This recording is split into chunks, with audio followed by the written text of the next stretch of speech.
Now, I like to exaggerate stuff from time to time. It's kind of part of the channel at this point, but I'm being serious when I say this is the greatest Summoner's Choice Finals of all time. And let me explain why. So, let's go to the first one, which was like Hercules and Omega Sentinel. There was obviously a clear winner there from the get-go, as much as like people didn't want to admit it, but Hercules, he was a fan favorite. He was such an iconic character, not only because of Marvel, but also because of like him in Greek mythology too. So Hercules was just bound to win that competition.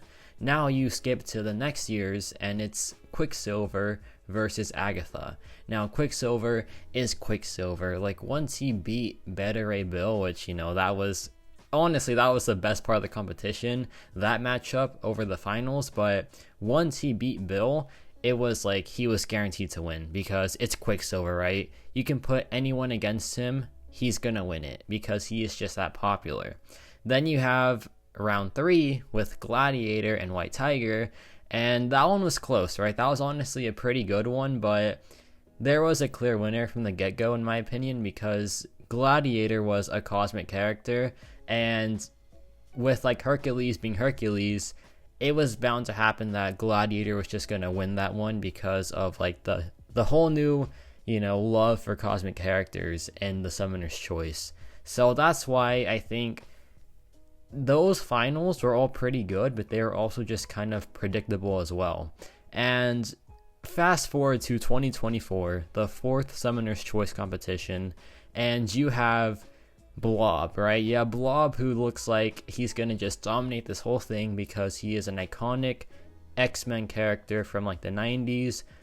Everyone knows Blob, right? When I saw the Summoner's Choice thing, he was like the only character that I recognized. So that should like speak volumes, right? About like how popular Blob is. And there is just like 7 nobodies too, essentially. And Blob, if this was like any other Summoner's Choice, he was gonna make it to the finals and maybe like a fight would be put up, but he would just win in the end. But this isn't like other Summoner Choice finals because Blob apparently barely made it past round 2 and he didn't make it to the finals, and instead we got Shathra and Black Tarantula.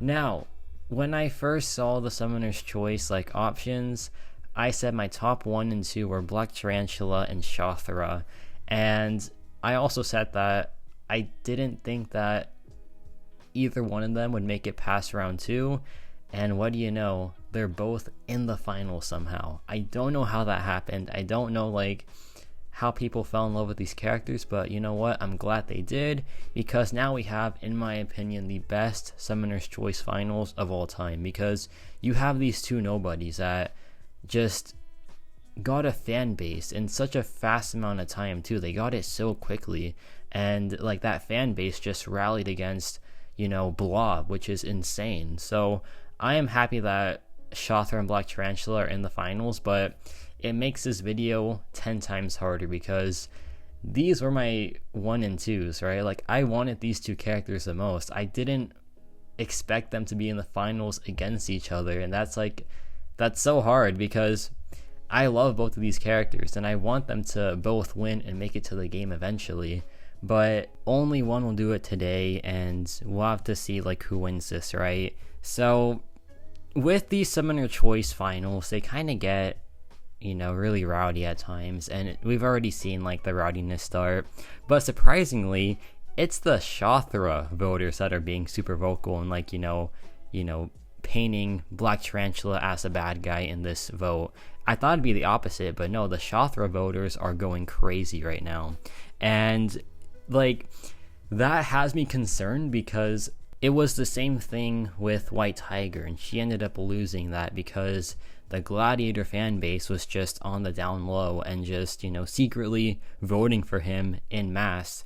So I don't know what's going to happen, right? I don't know, like, who's going to win this. It's so hard to tell, but the point of today's video, after all that, like, ranting, I'm sorry, by the way, but I just had to, like, talk about that because in the other one, I didn't even mention that, like, how I felt about the final votes. But I have some news for y'all. I have some news that is going to change the landscape of your pick, because we have the visions for these characters. And what does that mean? Well, we have the gameplay ideas of these champions, and I'm going to talk about them with you, but also I'm going to theory craft on what abilities I can see with these gameplay styles, right? So it's going to be fun. I might talk a lot, which I already have talked a lot, so I'm sorry for that, but I'm pretty passionate about this because I didn't think my two favorites would come this far. So I want to try to represent them the best, and whoever wins, I'm going to be happy for them.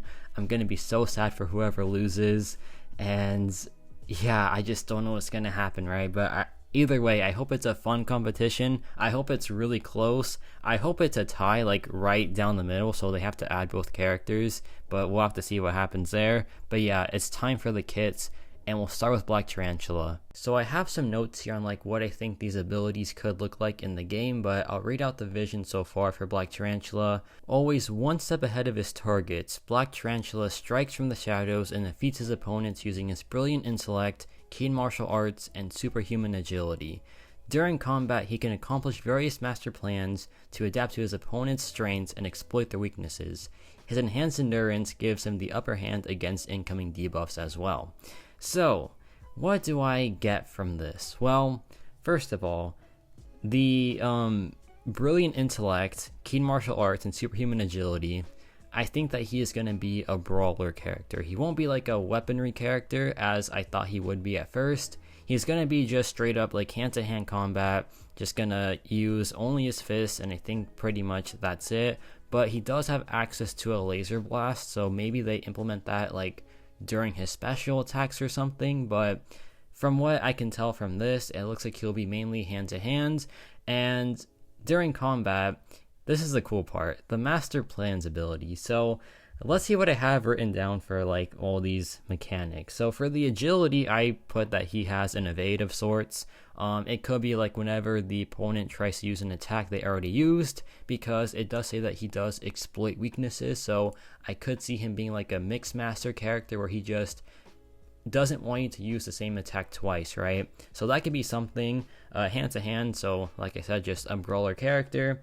And the master plans, I think this is going to be missions in fight to do, and as you complete them, you get maybe some charges or some bonuses against certain attacks. For example, if you counter the opponent's heavy attack, whenever you do that again, it's going to do increased damage output. And I think the master plans can be both for attack and defense. So for defense, I'm thinking if the opponent uses a heavy attack multiple times, it does less damage as the fight goes on. And if you keep on doing it, you give him these charges, right? And at 20 charges or something, he'll get more evade, more attack rating, and just be really menacing on defense. But additionally, there is his purify, or his upper hand against debuffs. So I think that when the fight starts, he just purifies the debuffs, but as he gains his master plan charges and he recognizes the debuffs on him, he'll get bonus attack rating whenever you try to apply those debuffs again. So the purify is going to start off pretty decent, but as he builds those charges, he'll get stronger purify and more bonus attack rating whenever that debuff tries to apply again. So I think he's going to be a brawler character. I think he will be more focused on debuff heavy matchups, but I can see him being a good defender outside of that too. So I think he's gonna be kind of a dual threat character, but for attack, he wants to be in matchups where he can familiarize with debuffs or just even the opponent's attacks in general. But I want to see how the master plans work out in the game. I want to see if it's based off the opponent's attacks, or if it's just different sort of mechanics based on his own attacks. But I think it's going to be pretty cool. I get Taskmaster vibes from him if this is what he's supposed to do, and I also get Agent Venom vibes as well, so a mix of both, and they both need buffs, right? So may as well just save the time of the buffs and just add Black Tarantula to the game.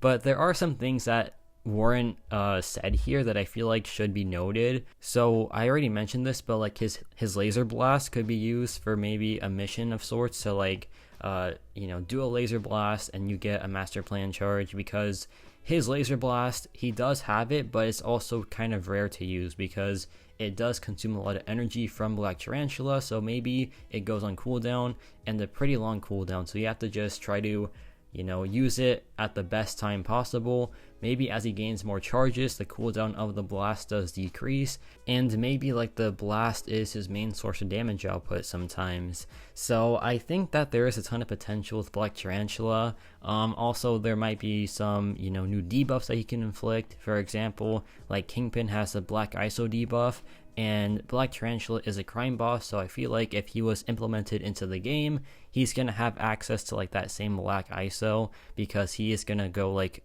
underground in MCOC, so maybe he inflicts that as well, maybe like on his mediums or something. So there is like, the theory crafting is just insane for this champion, and I feel like he will be a really fun character if he does win this.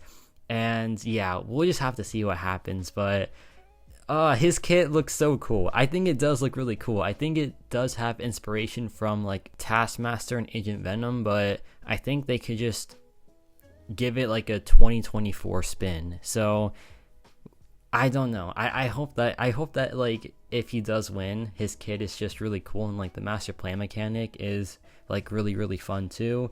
And like if he's a defender of sorts, that he is just really, just like really unrelenting overall. But there is Black Tarantula, and here is Shathra. So I'm going to read out the vision so far for her. An aggressive hunter and totemic queen of the spider wasp, Shathra brings godlike strength and agility to the contest, as well as significant mystical power. Attacking her opponent lets her build up swarms, which can be used to increase her own connection to the wasp totem, or are sent to attack her opponent, rending both their flesh and their soul. So what I get from this is a lot of different things that all look pretty amazing on paper. So I think she is just a straight up attacker because it says aggressive hunter and she brings godlike strength to the contest. So I feel like she will have, mainly just a use on attack, but I also get like maybe some defender tropes. For example, it does say agility, so I feel like she will be similar to like Spider-Man Supreme with like a miss of sorts. So that's what I think about like her like base focused. I think she's gonna be like pretty good on attack, but maybe like some defensive tricks as well. And for like everything else, the mystical power part does excite me a bit because I love just like regular mystic characters that have nullify, power control of sorts, and like power gain. So she builds up swarms, right? And I feel like this is going to be like her way of gaining charges throughout the fight. And once she has like enough swarms, she can increase her own connection with the wasp totem, right? So I feel like she can get like healing, maybe some power gain, or like a vicious passive, but more on that later. And whenever she like wants to just attack the opponent with the wasps, she can just inflict like a rupture or a bleed, right? So I can see like some cool combos with like connecting her to the totem but also attacking the opponent. Like let's say you connect to the totem for a vicious passive, then use like your swarm to attack the opponent and do increased bleed damage that way. Or also if you want to just have control of the fight, you can consume her swarms to nullify buffs off the opponent, or like stop them from healing, or just like stopping their power straight up, or siphoning their power as well. So I think that her swarms will make her like really, really good. And besides like those things, she's gonna be just a pretty standard like bleed character, maybe because of her stingers and like her sharp claws, as well as like the swarms attacking the opponent, but also like have some pretty good utility as well because of like the spider totem, or not the spider totem, the wasp totem. And that gives her like some healing, some regeneration, some power gain probably. So yeah, I see her being an attacker for sure with like some defensive mechanics, like maybe a miss every so often, or like maybe the bleeds inflict through block, maybe the swarms can give her like really massive power gain that is hard to stop. So yeah, the potential is there for sure.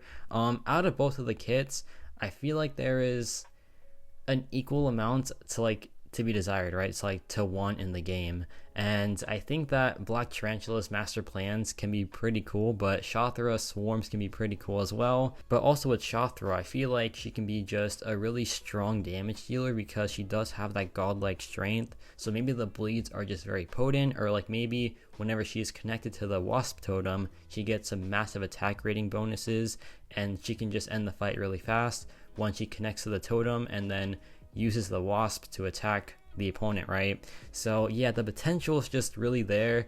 I like both of these champions. I like their vision so far, and I feel like the potential for both of these characters, it's just great, right? So I hope that it's a tie. I hope that like they get a 50-50 split down the middle, and that it is literally just the same exact number of votes. But we'll have to see what happens. I hope that whoever does win just turns out to be really, really good.